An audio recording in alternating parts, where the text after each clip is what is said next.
Әлемде ғалымдар бас ауыртып кейбір жерлердің жұмбақ әсерлерін түсіне алмайтын жерлер саны жеткілікті. Сәлем әлем, қазір біз әлемдегі ең ауытқу жерлерге саяхаттаймыз. Бастайық.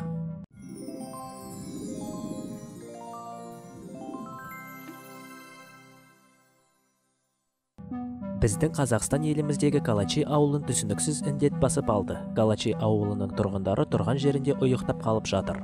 Тіпті жүріп баратқан жолда да ұйқыға батады. Ал оянған соң олар естен адасып галлюцинацияларды көреді. Ғалымдар мен дәрігерлер осы жағдайдың себебін және емдеу жолын таба алмаған кесірінен Қазақстан үкіметі ол ауыл тұрғындарына басқа елді мекендерге көшуге кеңес берген. Калачи ауылының тұрғындары осындай ұйқыларға тап болып жүрген себептерінің бір теориясы бойынша олар жақын жерде орналасқан уран зауытынан таралып жатқан сәулелерден зардап шегуде. Алайда аурулардың қандарында сәуле іздерін таппағандықтан осы теорияны ғалымдар жоққа шығарды. Төменгі жиілікті зуылдақ, ызылдақ шу сіздің жыныңызды қайнатып ақылыңыздан аздырып жіберуі мүмкін. Сіз газон шапқыш немесе теледидардағы кедергінің дыбысын естіген шығарсыз. Сол жыныңа тиіп тұратын дыбыстарды тоқтатқанға дейін біздің миымыз өз-өзін ішіне жеп жатқан секілді болады. Қысқа айтқанда өте жаман дыбыстар. Ал енді Нью-Мексико штатындағы Таус деген ауылының тұрғындарына қарай көріңіздер. 1990 жылдардан бастап осы ауылының тұрғындары үнемі төменгі жиілікті шуыл естіп отырғандарына наразылық білдіруде. Жаман дыбыстарды ауылдың әрбір жерінен естуге болады. Сондықтан жергілікті тұрғындар қиналып, бар күші мен ақылдарынан азып кетпеуге тырысып жатыр. 20 жыл бойы ғалымдар дыбыстың көзін табуға тырысқан, алайда таппады. Осындай жұмбаққа толы шеңберлер Африканың оңтүстігінде орналасқан Намибияның даласында жатыр. Шеңберлер даладағы шөптердің арасында белгілі бір қашықтық сайын ойылып қалған. Шеңберлердің пішіндері тегіс және олардың радиусы 3-тен 20 метрге дейін болады. Ғалымдар осы шеңберлердің пайда болған жолдарын таба алмады және олар неге тек қана шеңбер пішінді болып келеді, немесе неге басқа геометриялық пішінде емес екен. Шеңберлердің ішінде еш өсімдіктер өспейді.